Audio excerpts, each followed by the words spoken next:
कि क्या जातीय जनगणना के वही लोग विरोधी हैं जो आरक्षण के विरोधी हैं? क्योंकि कहा जाता है कि जो आरक्षण से आया है उसके पास मेरिट नहीं है। और कल यूपीएससी का रिजल्ट भी आया है, वहाँ शुभम कुमार नामक लड़का ने जो है यूपीएससी टॉप की है पूरे भारत में। बिहार से संबंधित है, कटिहार से, उनके पिता देवानंद कुशवाहा जी। जिन लोगों ने आजीवन जातीय कट्टरता दिखलाई है, जातीय स्तर पर गुलबंद रहे हैं और जातीय दबंग जाति का परिचय अपने व्यवहार में देते रहे हैं, वही लोग सबसे ज़्यादा विरोधी हैं जातीय जनगणना के। जिसकी जितनी संख्या भारी उसकी उतनी हिस्सेदारी। जो लोग आर्थिक रूप से संपन्न हैं, जिनका जीवन स्तर ऊंचा है, उस वहाँ पर पॉपुलेशन धीरे धीरे बढ़ रहा है, लेकिन जिनका जीवन स्तर नीचे है उनका पॉपुलेशन बड़ा बढ़ रहा है। इसलिए परसेंटेज में भी डिफरेंस बहुत आया है। इसलिए सरकार को यदि फेयर अपने आप को कहती है तो बहुत फेयरनेस के साथ जातीय जनगणना कराकर एक डाटा सरकार के पास और जनता के पास होना चाहिए, ताकि कहाँ इनजस्टिस हो रहा है इन बातों को आइडेंटिफाई किया जा सके। आरजेडी के नेता हमारे साथ आलोक मेहता जी हैं। सर, नीतीश कुमार जी का कहना था कि जातीय जनगणना होना चाहिए। बिहार विधानसभा से सर्वसम्मति से पास भी हुआ, उसमें बीजेपी शामिल थी, लेकिन अब मोदी सरकार ने जो है सुप्रीम कोर्ट में हलफनामा दे दिया है कि इस बार हम जातीय जनगणना नहीं कराने जा रहे। नहीं, ये नीयत और नीति का मामला है। जब नीयत अच्छी नहीं हो तो इसी तरह से मतलब दोहरी बातें होती रहती हैं। ये बहुत ही खतरनाक संकेत है।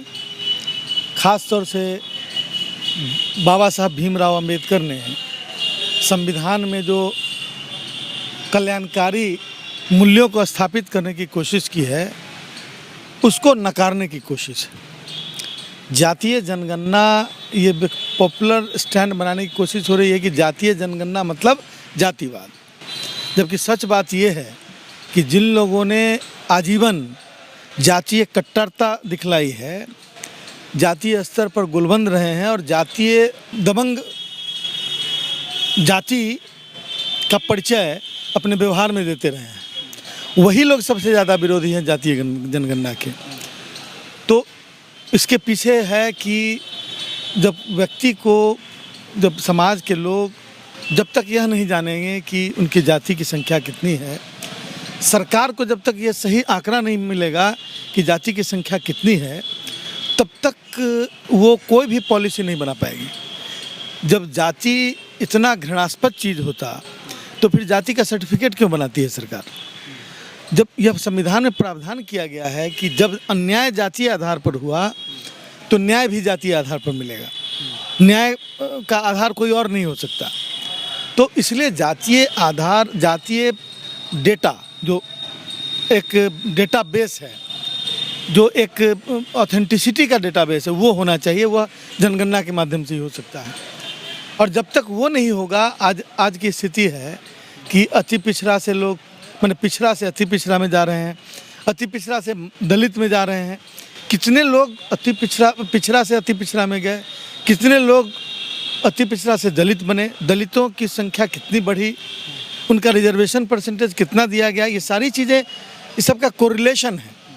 और जब तक ये चीज़ें आपको ऑथेंटिक डेटा नहीं रहेगा, तब तक पॉलिसी बनाते समय कितना प्रतिशत तय किया जाए, किसी भी सरकार के लिए तय करना बहुत मुश्किल होगा।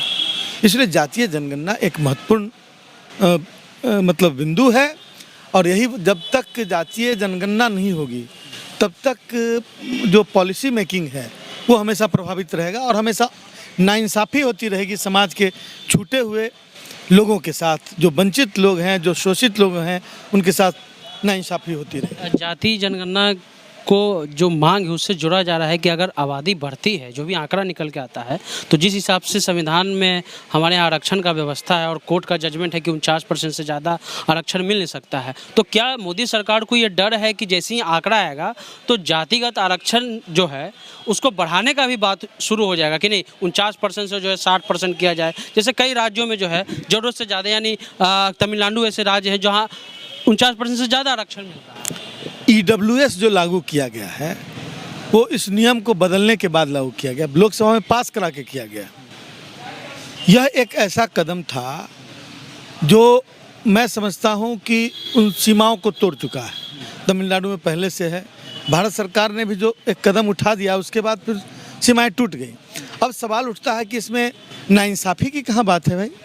इसमें तो इंसाफ से जुड़ा हुआ मामला है। इसमें तो यदि जिसकी जितनी आप संख्या भारी उसकी उतनी हिस्सेदारी, यह बिल्कुल स्पष्ट है कि संख्या के हिसाब से आप हिस्सेदारी उसको देंगे और जो भी योजनाएं बनेंगी उसके अनुरूप बनेंगी। तो इसमें मैं नहीं समझता कि कहीं भी कोई बाधा है। सरकार में बैठे हुए लोग जो माने सदियों से किसी न किसी रूप में किसी न किसी दल को बदलकर सत्ता में के केंद्र बिंदु में जो बैठे हुए लोग हैं, एक्चुअली वो लोग यथास्थितिवादी हैं।